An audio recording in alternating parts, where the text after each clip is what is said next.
Wherever you go, whatever you do, throw a little at it. Omax, Vest and Briefs. கடந்த திமுக ஆட்சியில் பத்திரப்பதிவு துறையில் ஊழல் மலிந்திருந்ததாக அமைச்சர் லோகேஷ் தமிழ்ச்செல்வன் குற்றம் சாட்டினார். நாமக்கல் மாவட்டம் ராசிபுரத்தில் அவர் அளித்த பேட்டியை பார்க்கலாம். தேவையான வரைக்கும் கொடுத்தாச்சு. சென்னையிலே அதை பத்தி பேசியாச்சு.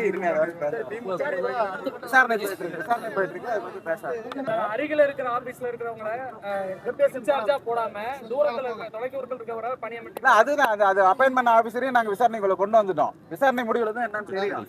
அது வரைக்கும் கொஞ்சம் அமைதியா இருங்க. விசாரணை ரிப்போர்ட் வந்ததுக்கு அப்புறம் உங்களுக்கு எல்லாருக்குமே வெளியிடப்படும். பத்திரப்பதிவு துறையில ஏற்கனவே அண்ணன் நிர்மல் அவர்கள் சொல்லிட்டாரு. பத்திரப்பதிவு துறை இதுக்கு முன்னாடி இருந்த ஆட்சியில ஒரு ஊழல் புரியோட்டின ஒரு துறையாக தான் இருந்திருக்கு. அதெல்லாம் சரி பண்ணிட்டு இருக்கோம் ஒவ்வொன்றா. அது இன்னும் நிறைய புகார்கள் இருக்கு. ஒவ்வொன்றா நாங்கள் எல்லாம் பார்த்து அதை முடிவெடுப்போம். தமிழ் ஜனம் சேனலை சப்ஸ்கிரைப் பண்ணாமல் பார்த்துட்டு இருந்தீங்கன்னா மறக்காமல் சப்ஸ்கிரைப் பண்ணிடுங்க.